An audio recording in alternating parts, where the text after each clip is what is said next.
Giants offensive lineman Geoff Schwartz, thanks to McLean Food Service with Armin and Levac, 104.5 The Team. How you doing, Schwartzy? I'm good, man. I just was wondering how you enjoyed going to MetLife on Sunday. I had a good time. Looks right at you. I had a good time. We went with Bud Light and we went with our buddy Compass Rob, and Levac and I were taken care of. You can ask Levac. After the game, did you take off your Giants? Did you take off your Cowboys polo and put a Giants polo on? I was wearing a neutral blue and black shirt. Oh, that's very professional of you. That's because I was up in the press box hanging out with my press peeps. And then I guess you can't root in the press box, right? Correct. No rooting in the press box. But you can ask Levac, though.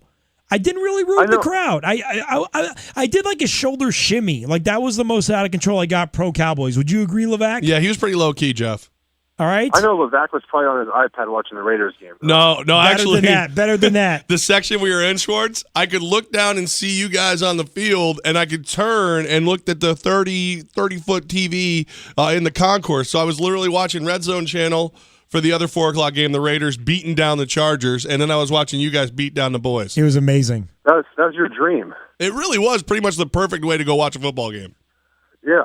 I'm glad you guys had fun, though. It's, a game like that, man, we needed it. So it was good to finally beat the Cowboys. I know the entire game you were thinking, suck on that, Armin, like every time you guys scored. That wasn't my first thought when we scored. But it was in there? But it was my thought yesterday when I saw you tweet something. I was like, you know what? I'm going to get after these guys tomorrow. Yeah, you did. I was waiting for that Mean Joe Green moment between you and I where you throw me the Schwartz jersey. Well, where was that? You went down in the press box. In the locker room after the game. Maybe I would have. Oh, didn't get the invite. Although, you know what? I don't know if we could have walked all the way to the locker room. It's probably good we didn't go to a locker room after the game. Straight to the car. I don't know what you're talking about. Straight to the car. Geoff Schwartz, Giants. I understand that. Oh, my gosh, man. Giants offensive lineman with Armin and Levac, 104.5 The Team, thanks to McLean Food Service. Schwartzy, you mentioned that it was a really big win. Obviously, Giants beating the Cowboys for the first time since 2012. It is a big win. How big is it, though? What does this do to the locker room of the New York Giants? I didn't even realize, I guess, that we hadn't beat them since 2012. After the game, Justin Pugh said to me, it's nice to finally beat these guys. He was a little more animated than that, obviously, but I hadn't realized that. And when you realize, that we hadn't beat them in a while, we beat them at home in a game that means a lot in our division. A win like that, it's almost a double victory because we won it. We won a game in the division. And beating a team that we hadn't beat in a couple of years, who's our division rival. So it was a great win. Is there any thinking back to week 1 and how that one slipped away from you and you guys should be 2-0 against them this year? To be honest with you, I haven't even thought about that until you mentioned it. I'm sorry. No, I'm being dead serious. I don't know. You can look back and say that, but that's now, we're in week 8 now, so that's a long time ago, I feel like. Things have changed. We're able to finish games, better than we were back then. So looking back and saying, "Oh, I wish we were 2-0 or we could be 2-0 against the Cowboys," does us no good. So we're 4-3 right now. We're atop our division. We got to go to New Orleans this weekend and just keep, improving and get another victory. How do you grade the offensive line play against the Cowboys? We ran the ball well. So that's a big improvement. We pass protected, for the most part pretty well. I was inconsistent. That's kind of disappointing. I got to be better in that capacity. But I thought, our goal was to run the football, was to be physical, was to kind of get after them. And I think we did that. That was, what we needed to do. We needed to establish that identity. We need to keep establishing that identity. And I got to be better, pass blocking, and we'll just keep being consistent. That's what offensive line plays. We're all about consistency, and we just need to keep that that constant pressure on ourselves to be the best we can be. Now we got OBJ saying he feels like this offense is about to explode. It's about to be that big play offense that the wide receivers want it to be. Do you think that way, or is that just wide receiver talk? There's glimpses of a constant, exploding offense. I think that now we've added a little bit more in the run game. We'll be able to free up, some wide receivers. to get some more one-on-one coverage. When you're not running the ball, teams are able to keep an extra safety back there to double Odell, double Root, whatever they want to do. And if we start running the ball more efficiently, like we did on Sunday, the teams have to start dropping that safety down the box and free up the wide receivers, and we should get more explosive plays. Giants offensive lineman Geoff Schwartz with Armin and Levac. Thanks to McLean Food Service. Schwartz, you mentioned you're going to New Orleans. What is it like playing in the Superdome? How loud is it? Is it one of the more difficult places on the road? Yeah, we in Carolina. We played there, and I played there in 2010, and it was one of the loudest stadiums I've been in. I would put up there with Seattle. When it gets rocking and rolling, there's no place for the noise to go except down the field. So we're gonna have to prepare, for the noise. We played in Buffalo so far, and that was kind of hectic and it's loud there, and they kind of throw some defensive fronts at you to try to confuse you. And we played in Dallas, obviously, so we're gonna have to keep the poise up front and get after the good. Now, Geoff, since you were wearing the color blue at some point during your career, I have to ask you the question: have you seen Jason Pierre-Paul today? I have not. I haven't been in the facility, so. But it's good news, it sounds like. And, like I said all along, when he's ready to go, we can use him. If they determine that time is this week or next week, whenever that is, everyone will be happy to welcome him back, and let him, get after it. He's a franchise player for a reason. And, his talent just, didn't disappear overnight. So I hope he can come back and contribute as soon as possible. What's like the locker room? We always hear, it's like a family, and you guys spend so much time together. How long until everybody starts ribbing him for the mistake? Like, is it going to be leave him alone completely, or after a little while and you see he's okay, do you start picking on him a little bit? I think the defensive line will start right away. That's just the way. I obviously I probably won't say anything to him about it, but I think that his guys will, if they haven't already. Will get after him about it. Who says they haven't? I know that if this was in my situation, if it was an offensive lineman, we probably rib each other and mock each other more than any other position group. And I guarantee something would have already been said if it was in our group. So it wouldn't surprise me if the first thing back tomorrow, guys are getting after him about it. And that just shows you that that you love the guy, that you're wanting to be part of the team. There's nothing wrong with that, I don't think. Geoff Schwartz, Giants offensive lineman, thanks to McLean Food Service with Armin and Levac every Tuesday at 5:15 live, and the best of Schwartzy today at 6:30. Schwartz, when you were in Carolina, you played with Greg Hardy 2010, 2011. What do you remember about him, sidelines and practice, his demeanor? I remember he came in, I think it was a fifth-round pick, and he's very talented. I remember, saying to myself when I was going against him when he was younger that he's eventually going to be a very good football player, just from the talent aspect, and he worked hard. I don't really remember, on the field antics or behavior. That's now 5 years ago. So, if anything happened, it would have stood out in my mind, but I didn't see anything. Obviously, something happened on Sunday, and that's the Cowboys to worry about, and we have really not my concern. Have you ever seen a player knock a clipboard out of a coach's hand? I don't know, to be honest with you.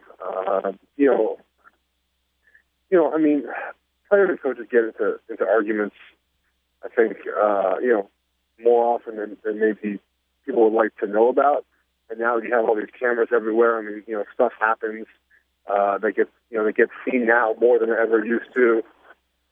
But I don't know. I still have not even seen the video of him doing that. I just heard about it.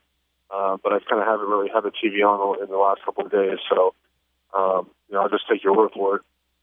Is there any part of you guys that takes pride in the fact that you just made your rival melt down like that?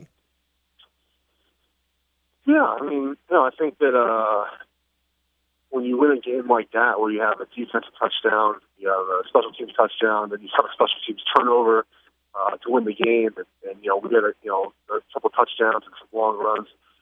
You definitely, it's great to see, that our sideline, we were composed. We handled our situation and ourselves the way New York Giants should, and like I said, I just worry about the way we play and the way we represent ourselves, and that's one great thing about being part of the Giants organization is you're going to have guys that represent the organization and themselves in a classy manner. Geoff Schwartz, Giants offensive lineman. Dude, tell us about running back Orleans Darkwa, who got in the end zone this weekend. Man. So we watched him in the preseason. We watched him a little bit last year, and he's a guy that kind of up front we knew that they can run the ball. It's tough when you're the fourth running back out of four guys. You're not going to get much run, but we put him in on Sunday, and he definitely provided a spark. I think Coach used that word. He provided a spark, and that's definitely what happened. You watch a guy break tackles, run through holes, and with the way the manner he did, it gets you excited to block. And that one drive where he had the 4 carries for 40 yards was a huge deal for us. And obviously Shane ripped off that long run later on, which helps out another field goal. So our running game is going, and I'm glad Orleans is now part of that. So since I was clearly the lucky charm that got you guys this victory, I'll just wait for that Schwartz jersey in the mail, I guess. But you really don't want a Raiders jersey though. Well, no. Here's the thing: because I consider you a friend, I would wear your jersey with pride. Okay. No. Take that. Stop. Yes, Your absolutely. boy Amari Cooper had a good game. Oh, heck yeah, he did, man. I'm telling you, it's a good time to be a Raiders fan, and it's a good time to be a friend of Geoff Schwartz. If we ever get a Schwartz jersey, it's always a good time to be a friend of Geoff Schwartz. Right, unless you're Armin right now. I feel like that needs to be on his Facebook page, like part of his profile, like geoffschwartz.com. It's always a good time. We have family friends with the last name Schwartz. We're not related at all. And they came to the game on Sunday on their Schwartz jerseys. It was pretty awesome. I should probably post a photo. There were about 8 of them. That's cool. The first time I ever had people come to a game all wearing my uniform. It was a pretty cool feeling. Nice. Yeah, I wanted to shoot a video where I would go up to like one of the outside vendors and be like, "Yeah, I'll take a Geoff Schwartz jersey," and then not know who you were, but they knew, they knew. Levac thought that was a good bit that never happened. Yeah, I think people they don't recognize me, but they know the name. Does that make sense? Yeah, no, I mean, you do such a good job that most people don't know your name. That's the thing, is a lot of offensive linemen, you're either like top of the league, and that's why we know you, or you screw up a lot, and that's why we know you. So you're just telling me I'm mediocre then, because I'm in between. I mean, until I get the jersey. I mean, yeah. Hey, if we get a jersey, though, it's got to go in the studio. No, every time I wear it, it'll go in the studio. No. I'm not giving it to you, Cowboys fans. It's not to me. You're giving it to our team because we're a team. I don't care about our team. I care about me and my buddy Geoff Schwartz. No, geoffschwartz.com, at Geoff Schwartz. This is the first time anyone's ever argued over my jersey, so I'm just going to let you guys go. He loves it. He's just going to give us one and let us fight to death on it and just see what happens. We'll put it on YouTube. I think I'm going to win. I really do. I don't see a lot of people on our team that's going to be able to take it away from me. Geoff Schwartz is on YouTube as well. Schwartzy, you are a baseball dork. Are you going to be watching Game 1 of the World Series? And who do you like in the World Series, Royals or Mets? What time does Game 1 start? Like 10:30 at night? Yeah, it's 8:07, sir, but I know you'll be asleep by the third inning. 8:07. That's the start of the introductions. That takes 45 minutes. No. 8:07's first pitch. Oh, okay. So the introductions start at 6:30 then. I think the Mets are going to win. I mean, their pitching is just out of control. I mean, you have to beat the trio of Harvey, Syndergaard, and DeGrom. You're going to have to beat them 4 times. I mean, 3 times somehow. I don't see that happening if you're the Royals. Like I said last year, I mean, I thought the Giants will beat the Royals. I didn't think it'd be that hard, but I think the Mets will take this one.